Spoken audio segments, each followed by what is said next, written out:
السلام عليكم ورحمة الله وبركاته. انقلب الحوثيون على الجمهورية اليمنية.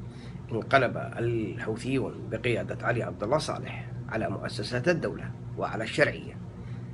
هرب الرئيس اليمني إلى عدن، استنجد بالمملكة العربية السعودية. قام التحالف بضربة جوية موفقة في بداية الأمر استهدفت السلاح النوعي والثقيل الذي تمتلكه إصابة الانقلاب.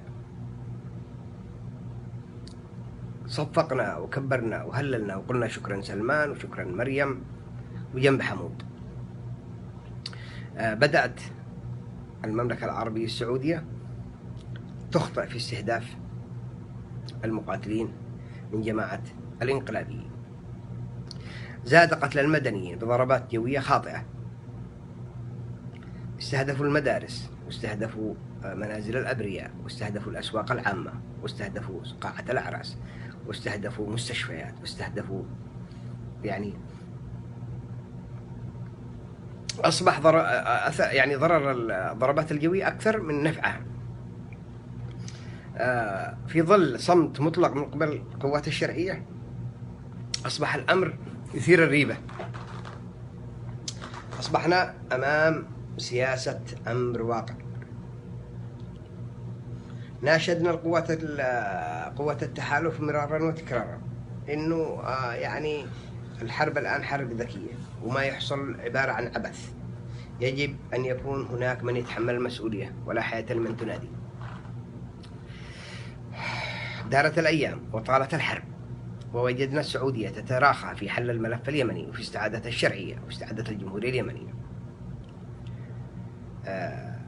أخطاء سياسية وأخطاء عسكرية. وفي الأيام القليلة ظهر على السطح المشروع الحقيقي الذي تحمله قوات التحالف. إثر عزل قطر ومحاصرة قطر خرج الحمار الشارع، واستوعبنا أنه هناك أن السعودية تأبطت شرا، وأن هناك ملف آخر وأجندة أخرى، وحرب اليمن كانت عبارة عن مقدمة لهذه الحرب القادمة.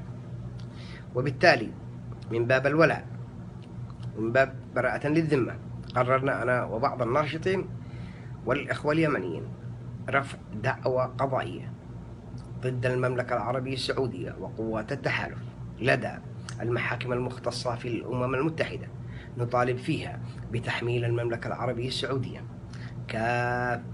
كامل المسؤولية عن الأخطاء الذي اقترفتها تجاه المدنيين بالضربات الجوية وما ينجم عنها